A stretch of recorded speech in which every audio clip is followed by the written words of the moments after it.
What the fuck is in our food? Part 1.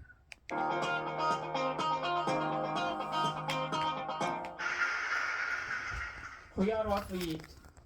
But how many of us know what we are actually eating? How many of us know what food does to the environment before it comes to your plate? How many of you know what food does to the farmer who is producing that food? Do you know? Have you ever thought? How many of you think before eating food about the farmer who has produced it or the fate of the farmer who has produced it? These are some of the questions which grappled me when I was studying my agriculture. After doing my PhD in agriculture, I had a choice.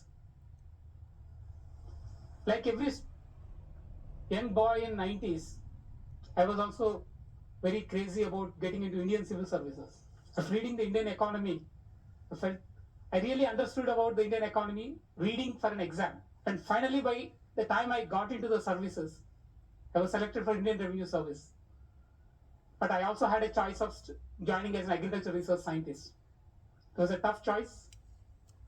I made my choice to join as an agriculture research scientist. Thought I should continue with working with farmers.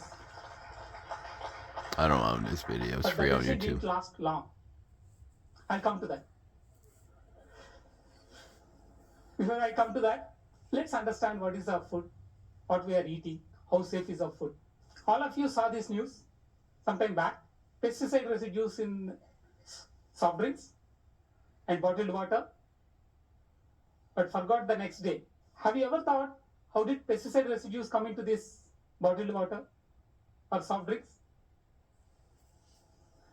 If bottled water and soft drinks had pesticide residues, the water you use to make your tea and coffee also must be having, but we never worried about it. The news is short. The next day we forgot about it. At least this must be in your memory. Noodles having heavy metals. How many of you thought, how did these heavy metals reach the noodles? If lead has to be added to the noodles, probably lead is more costlier than the noodles. So nobody will add it, but it came. How did it come? If the ingredients used to make noodles had the lead, but the atta which you are making to use your chapati, atta which is used to make your chapati, also must be having. Or the samosa which you are eating also must be having, right? But we don't connect the dots. Same is the story when you hear a story about pesticide residues in vegetables. You all got horrified. You all get horrified, but forget it in the evening. We all think food, if you buy in a good place, if you eat it in a good hotel, it's safe. Food is only as safe as it is grown. End of pipe solutions doesn't work. The pesticides which are used in agriculture, less than 1% actually kills the insects. 99% gets into the water, gets into the air, and comes back into your food. So We look at it very casually. 1% Everything which is happening around us, we pesticides look at it very casually. kills I'll the take an pests. example. While I was 99% taking the goes lunch, in your soil, I saw in your people water, painting there. in your food. What is that? Spray paint. Where does it go? Part of it goes onto the board, part of it is into the air. You're all eating there. It comes there. We are all educated. We feel we can make connections we never made. And we expect that farmer will make those connections and produce safe food for all of us. I think that's where there is the disconnect between what we observe, what we know, and how we act is the serious problem. It's not only about the pesticides. Do you know the eggs you buy in the market? What is the kind of eggs you buy? They are haploid eggs. Haploid means they are produced without male and female mating together. That's the reason why if you hatch the eggs, they won't make chicken. But how they are produced? They are produced using estrogens. And what happens to those estrogens? When you eat those eggs, they'll come back to you. That's one reason today the puberty in girl child has advanced. The gynec problems in women has increased. The breast development in men has increased. Do you know last year's India Today's survey shows that the largest number of plastic surgeries done in India are to remove breasts in men. We got into that kind of situation where food, which is supposed to be healthy, is creating all these problems. It's not just the pesticides or antibiotics or growth hormones which are used in production, but also how they are processed. You might have heard the story last 1 week, 10 days, which was doing rounds in all the media, artificially ripened fruits. But why fruits are ripened artificially? If all of you want to eat fruits in off season, how do they do it? How do they do it? If you want mangoes in May, how do you get mangoes? You have to cut unripened ones, ripen it artificially, and sell it. The carbide ripening, the bananas which are seen uniformly yellow, what are they? They're all carbon ripened. The apples, the shiny apples which you see, what are they? When were they produced? Where were they produced? Do you know? California apples. You get apples from California. Can you keep it fresh? They're coated with wax. Go back to home, take out the apples in your fridge, just scrape it. You'll see the wax. Yeah, All that.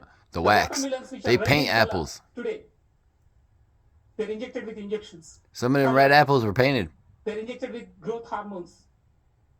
The milk which is sold, you might have seen in the news for the last several years, there are reports which says the milk is contaminated with synthetic milk. If you want to have milk at 40 rupees a liter, I didn't even know that. Synthetic milk. That's what you get. We want food cheaper. And there is a competition between the companies. They pay low to the farmers. They also contaminate and then get away with that.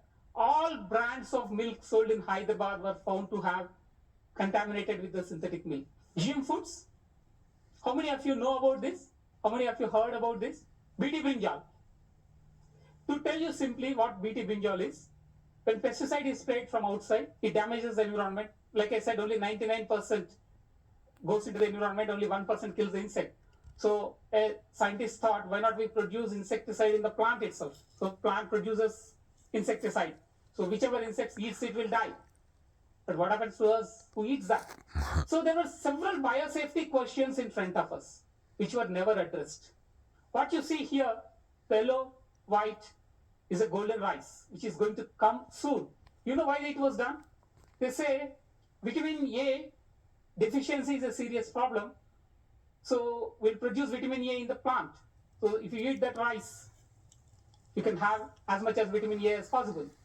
But do you know, vitamin A is a fat-soluble vitamin. So it's not just enough to have vitamin A, but you also need to have enough fat. But if you have that enough fat in your food, you don't need golden rice. In 2005, we came across a farmer in Guntur who was cultivating BT bendi. We were shocked. He said, how did you get it? He said, company gave me the seeds. We went to the company. They said, we are doing a trial. We went to the government. Government said, yeah, they are testing. He said, you are not permitted. It was taken off in 2005. All right, we're going to stop there. That's part 1, and I'm about to do part 2. I can't do it all in one video. That's why I got to split it up.